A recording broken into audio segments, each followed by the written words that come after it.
The difference between practices that scale and practices that stall isn't going to be a clinical skill. It's actually an operational structure. And this is the single insight that separates $1,000 a month practice that runs smoothly from one that generates half that revenue, but feels like they're always in some sort of crisis mode. Welcome to NatRevMD, a podcast where we share tips on optimizing medical billing and improving practice efficiency so you can have the business of your dreams. I'm your host, Dr. Heather Signorelli, founder of NatRevMD. Let's get started. So today we're going to talk about the reality of running an independent medical practice with 10 or more providers. Maybe you're hitting your targets. Maybe it's $500,000 a month in net receipts, and maybe your clinical schedule is packed, but administratively, if you're constantly reacting to problems, maybe have issues with staff turnover, maybe you're spending more time retaining people than truly managing them. Maybe you've got issues with billing and denials, and maybe those are increasing, but nobody can really tell you exactly why. Then today we're going to talk through the processes that we see the most successful practices that we work with who have this down pat. And we're going to share some of those tidbits with you so that you can learn from the practices that are doing it really well and that you can implement those within your own practice. Obviously, we all know that if you are experiencing this, you're not alone. Many practices go through this stage as they do scale and as they grow.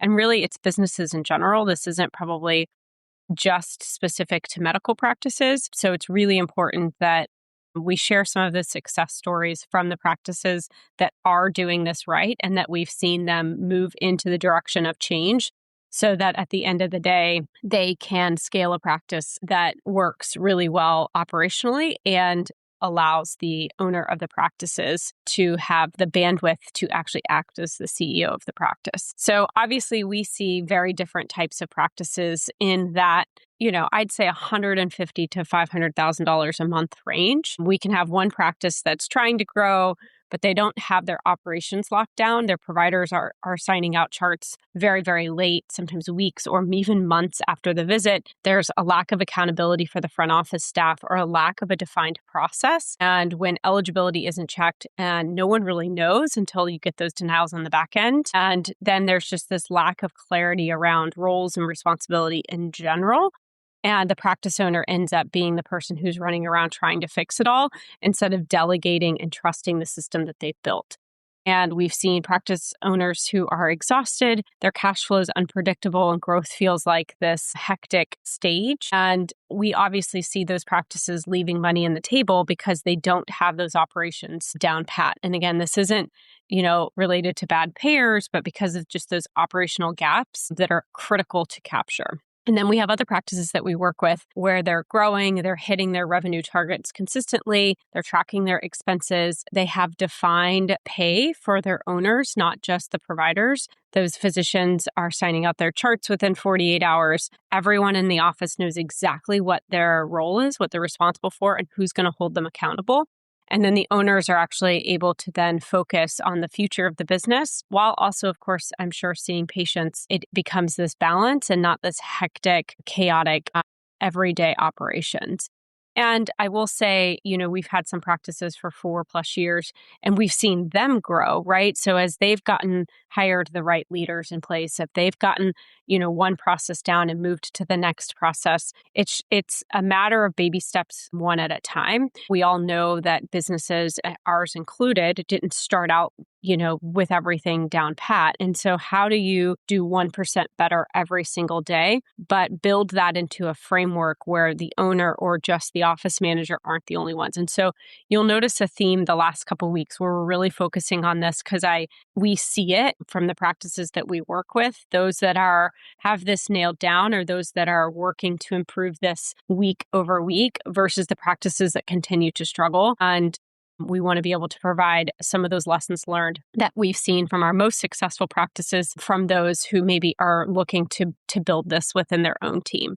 Obviously, the differences between these practices isn't really a clinical skill. And while we're all taught clinical skills in healthcare education, it's those operational skill sets that are so critical in order to continue to build that business.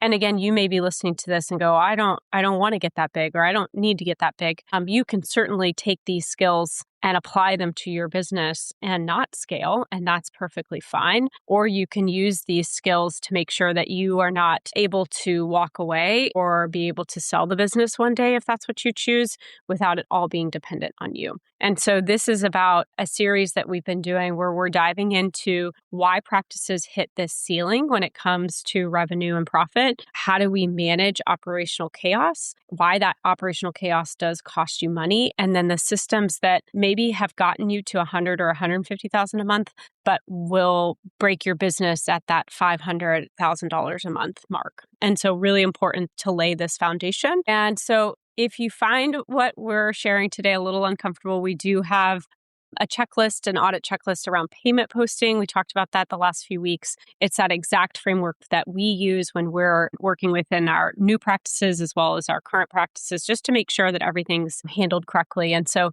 check that on out at the link in the show notes. All right, so let's talk about the reason, number one, of why we see, again, practices struggling with that growth or that scaling.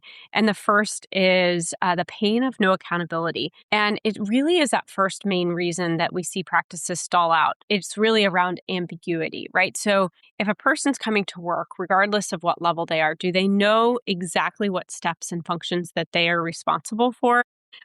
We recognize that in a small practice or even in a medium-sized practice, everyone may wear multiple hats. The front desk might also be doing a little bit of billing follow-up and helping with credentialing. And that works when you're one or two doctors. But when you're trying to scale to 5+ providers, that cross-training and policies, which we've talked about many times, becomes a liability if you don't have that down, and you don't then have the accountability of who's on point versus who is a backup. And so we all know that when everyone is responsible for everything, no one is really accountable for anything, right? So, if prior authorization gets missed, who do you talk to? If the front desk person thought the medical assistant was handling and the MA thought that the billing lead had it, then the result is the same, right? So the claim may get denied, practice doesn't get paid. And so the cost of not having a defined accountability chart, again, back to what are the functions in your office, what are the steps within each of those functions, and then who is actually responsible for that, is going to create hard dollars that are lost to these preventable errors. And so you need an accountability chart because it forces you to define exactly who owns what outcome. And then how are you going to measure for that? And this is something that then allows you to train your people better. It allows you to really identify and focus on the processes so that you then aren't worried about them at midnight or thinking that it's not getting done, and then you're running around trying to check everybody's work. And this one shift ensures your cash flow doesn't depend on the memory or the mood of a single employee, but really back to that process. So really encourage, the last couple episodes, we've talked about policies and procedures and putting that into place. Once you get all of those done, or even just a few of those done, then applying those, again, you can use AI for this to say, okay, here are the 5 staff members that I have on staff, or here are the 10 staff members. Let's then create that accountability chart so that then I know who's doing what. And again, not by name, but by role, so that then you can roll that out in your team meetings, in your huddles, to be able to check through, okay, does everybody understand the process? Is the process well defined? Okay, does everybody agree with the accountability chart? Okay, great. Who's on point? Who's the backup? And then be able to roll that out systematically. And again, this all doesn't happen in 2 days. This happens over time, a little bit every month. And so if you're thinking, gosh, I have no policies and procedures, or maybe I have some, but I don't really know if they're accurate, I always really believe in starting with the departments or the functions, then the steps, and then the accountability, and then the training. And then that can kind of guide you. And again, these are just things that I've either used within my hospital world, or I've seen successful practices use as they roll out and improve. We have a urgent care that we work with, doing over $1 million, or close to $1 million a month in net receipts, and just watching them grow from 650 to over $1 million, or close to $1 million. And the things that they put into place, the really, really big focus on eligibility, the really big focus on COB issues, trying out some new softwares. Once they got billing, which was previously in-house, off of their plate, and they weren't running around chasing billing errors, that then they were able to kind of focus on some process things together with our team to really make sure that everything was aligned. And now they're able to scale. They're seeing more patients. They're fixing some credentialing, contracting issues. I mean, it's just one thing after another. And so I think my son was telling me about the YouTuber, Mr. Beast, and how Mr. Beast has been doing videos for YouTube since he was like, I don't know, 12 or something, absurdly young. My son is 13. And he was talking about how he got to where he is now. And the saying was 1% better, every single day or every video. And so you may be looking at your practice, and I don't want you to be frustrated or worried about where it should be. Instead, go, okay, where is it today? And how do I get it 1% better this week and 1% better next week? What is that list of things that I need to do?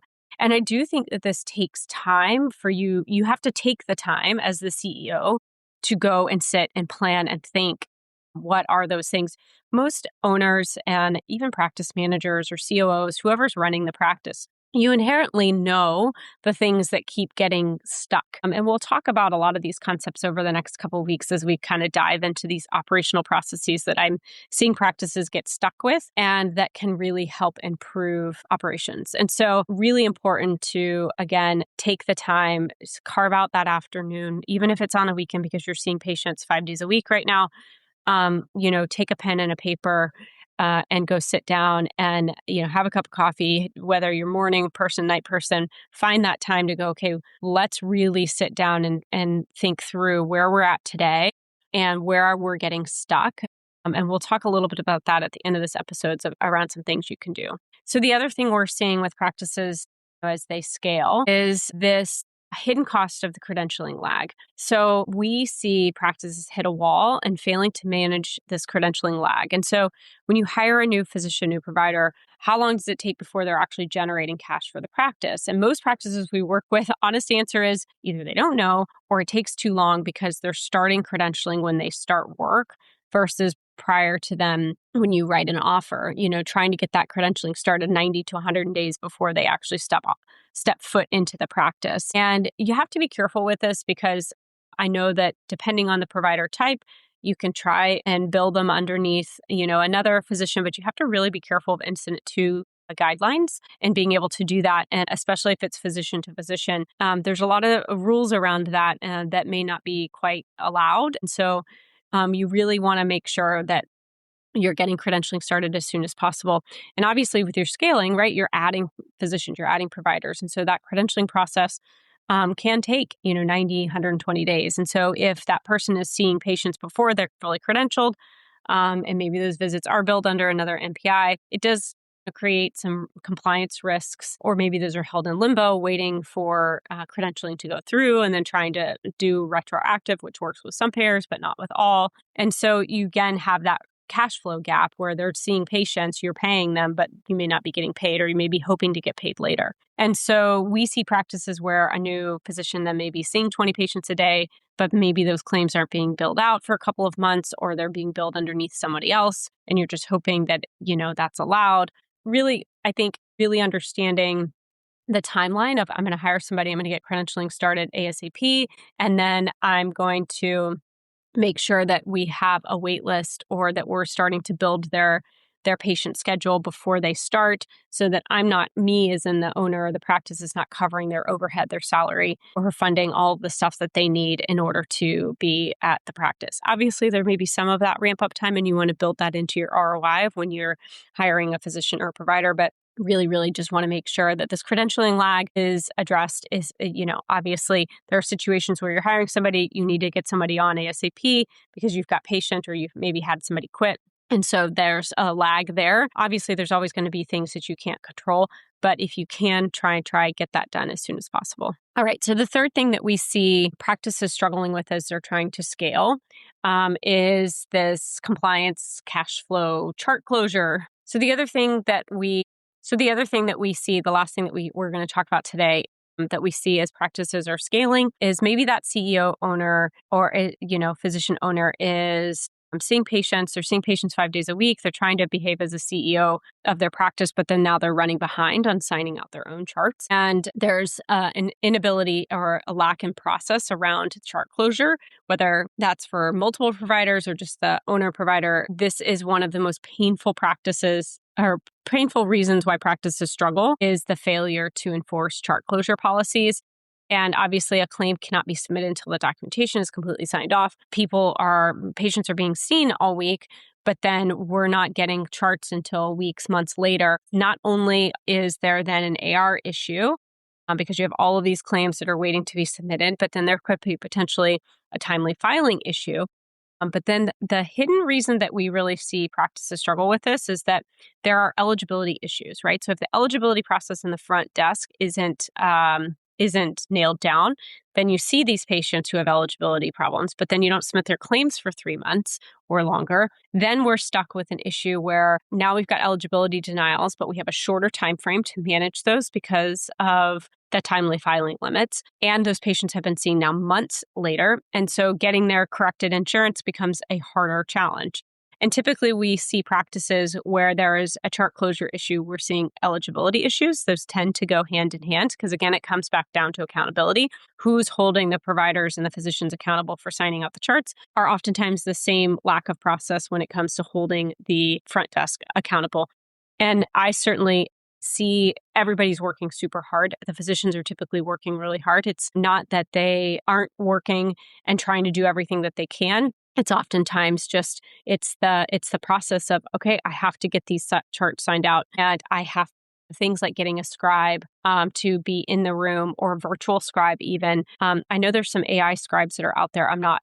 Don't have experience with those, but a live human scribe, even a virtual one, can be on and typing while you talk so that you get back into your notes at the end of the day, and those are all cleaned up, and you just make sure that the codes are correct. A lot of times with ECW, with ModMed, with some of these other softwares, they're already able to put in some information with regards to the codes. And so that information is in there, so you can get quicker at this. Again, I really believe that this comes down to an accountability process. You set the expectation and that everybody has to adhere to that. Because oftentimes if one physician or provider is struggling with chart closures, there then becomes a culture that it's okay to have delay in sign out. And then that just kind of snowballs from there. So obviously, practice doing, $200,000 a month in net receipts could lose, 10 to 15% because of those unsigned chart closures that are just taking months and months. So obviously that is a huge impact to the practice, the financial stability, and also to the owner's paycheck as well.